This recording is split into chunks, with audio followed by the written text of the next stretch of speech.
self-righteous suicide. I cry.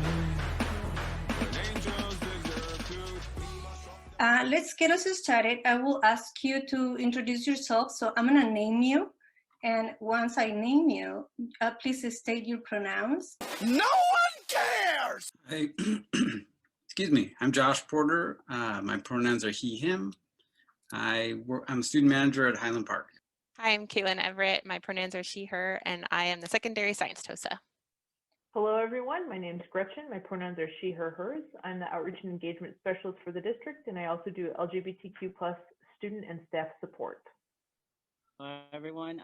I'm a first grade dual language teacher here at Barnes Elementary, and my pronouns are he, him, and his.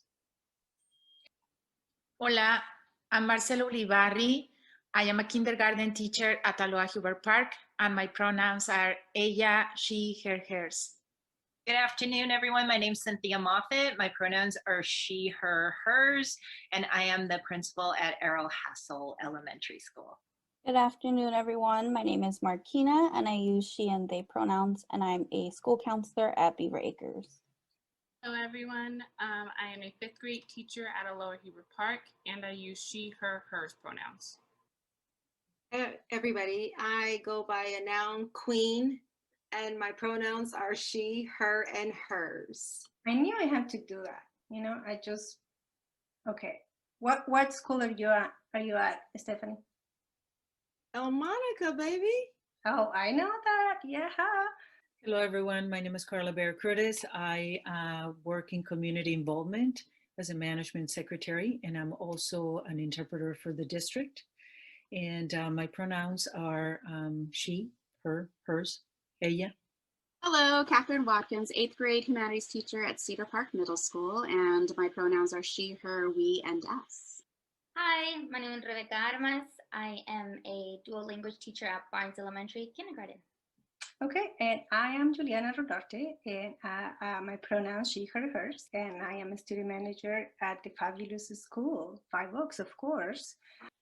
If not you, then who? And if not now, then when? What does this mean to you in regards to your positionality and the collective work that needs to happen in our district? I identify myself as a white passing male. I'm Latino, and so I think about, you know, what does that mean for me as a white guy? What does it mean for me as a Latino? And I think there's a lot of people like me that identify as a different culture, but it's not apparent.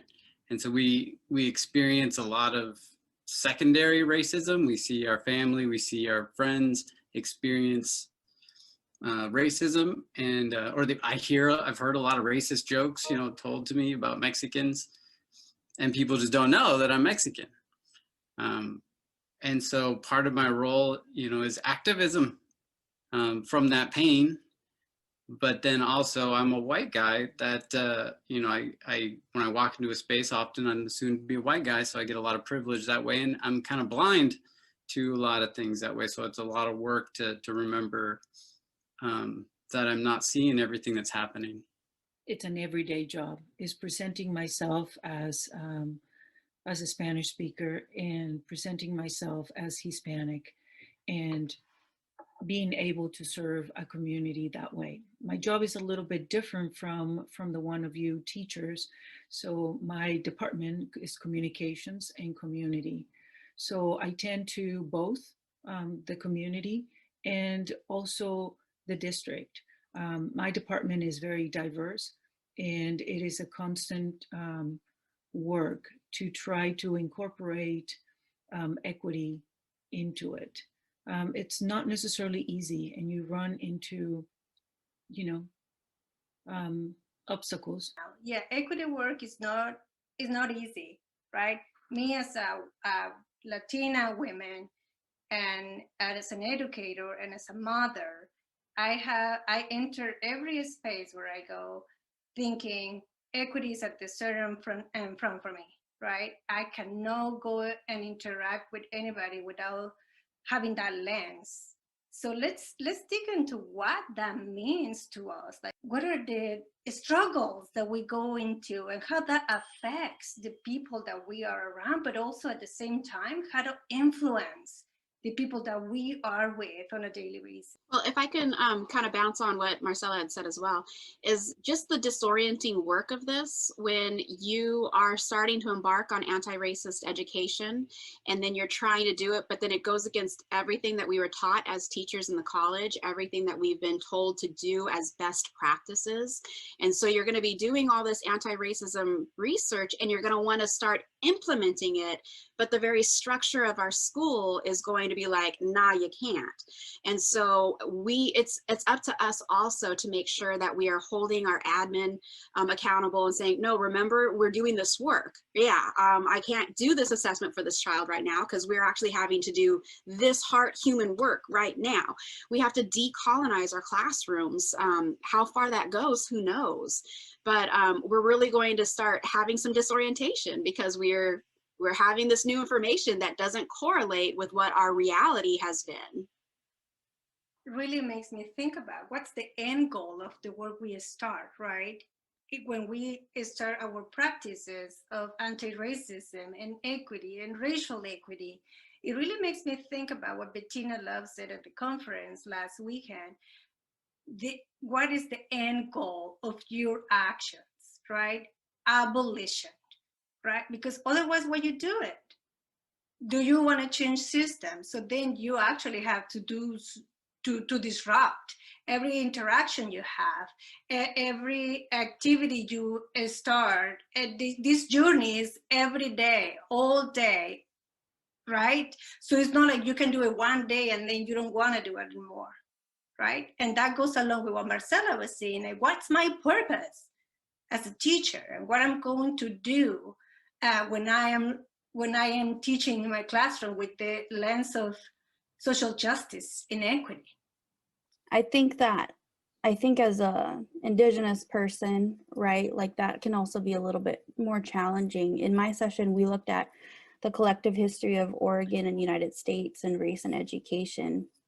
And some of the conversations that we had is exactly what Catherine was talking about, that the training was there was so much lack in that training.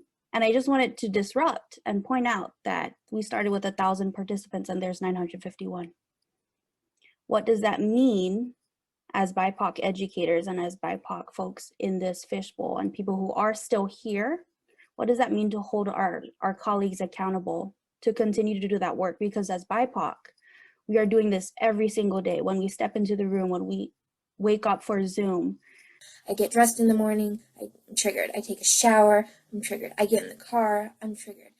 We've gone through so much history of pain and colonization and racism. And for you, I hope that you're thinking it doesn't stop at today's training. It's an actual practice of holding each other accountable, holding yourself accountable to that vision of anti-racism. If you say you're an anti-racist educator, reflect every single day, because as BIPOC educators, we do that in every single part of our lives. I'm really, I've been reflecting a lot as, you know, as a white person in this space, and I know that the majority of teachers in our district look like me. And I just want to, I'm just speaking to everybody right now, and especially my white colleagues, that I think we've been too nice, you know, we've been too nice. We're not being kind. Kindness is saying something when you know harm is happening. Even when we know the intentions of our colleagues are not matching those impacts, we dance around it too much. And we don't just say what it is. We don't center what's going on with our kids. We don't center what's happening with our BIPOC colleagues, and we just excuse away. And I count myself in that too. You know, like, I've worked in this district for 14 years, and I can think of so many times I was silent. I don't know the right way to go. I need to listen to know. And, but then, you know, like, where's the burden? Who's holding the burden of that, of the change? And I'm trying to take more of that burden on, because it hasn't been on me. I love what you said, Caitlin, because I'm going to say something that's not nice and not sweet, but it's true. If you're not evolving into an anti-racist educator, you're making yourself obsolete in this field of profession. Our district is only getting browner and browner with our children. And so if, you know, obviously you can't change your melanin, all right, but you can change your mind so that you can actually function in a district that is full of BIPOC children. So if you're being resistant, I understand that, but you're gonna have to eventually come to the light, because if you're going to keep with those old views of colonialism, it's going to lead to being fired, because you're going to be doing damage to our children, trauma. And so as we fire the teachers who sexually abuse our children, we will be firing the teachers who do racist things to our children, traumatize them. While our district might not be completely on there, OEA is working on it, all right? NEA is working on it. And so it's just a matter of time. So it's like you either evolve or dissolve. You've got to start walking with us. I just want to say, for those of us who are fearful of just be bold, just do it. Use today, because so many people were here. So they know that it's a professional development, right? So if you didn't develop, then why are you here? You wasted your time and hours. So now use this and say, hey, you sent me to learn this, and now I'm implementing it. I am a good educator and I care. Our students really need us to really stand up, and they need to see it. They need to see it demonstrated, and they can feel it. They can feel it. They see it in what you present to them, and they deserve it. And so do colleagues. And Kaylin, oh my God, I just want to hug you, but you know, it's COVID and stuff. So we can't, but I give you a virtual hug for being vulnerable and hearing it in your voice and demonstrating it. And we are so grateful, because we can talk about it, but I guarantee you,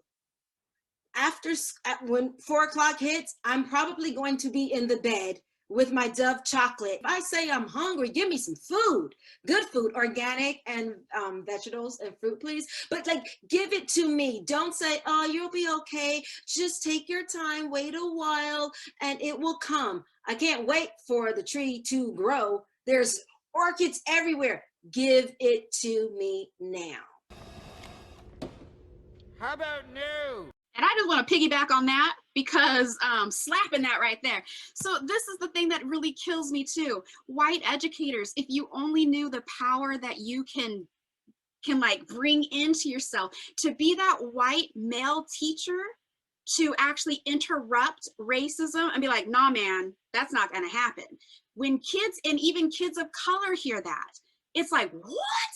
You know, white or women educators. You know, you could be so empowered by using that, because the white female voice is the loudest voice, and they listen to it. You got to admit there are some holes in your theory here. And if you're a white educator and you start interrupting and you're addressing it, and you're like, no, this is actually, we're going to examine this. Oh, I'm having horrible feelings about this. I'm uncomfortable. Start expressing yourself and modeling this to the children.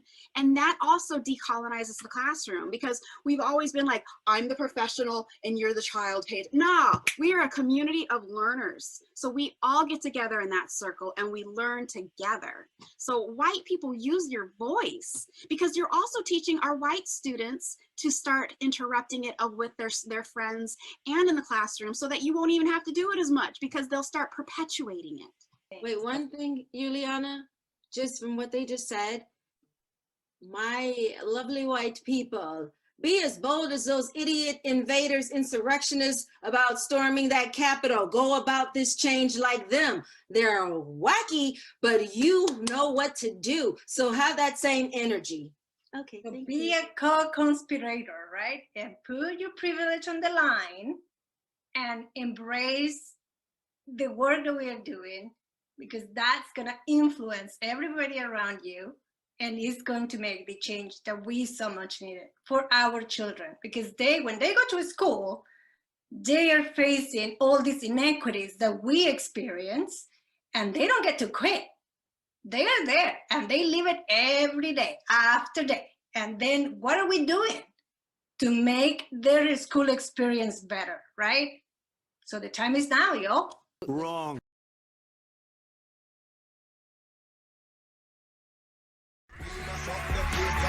Yes,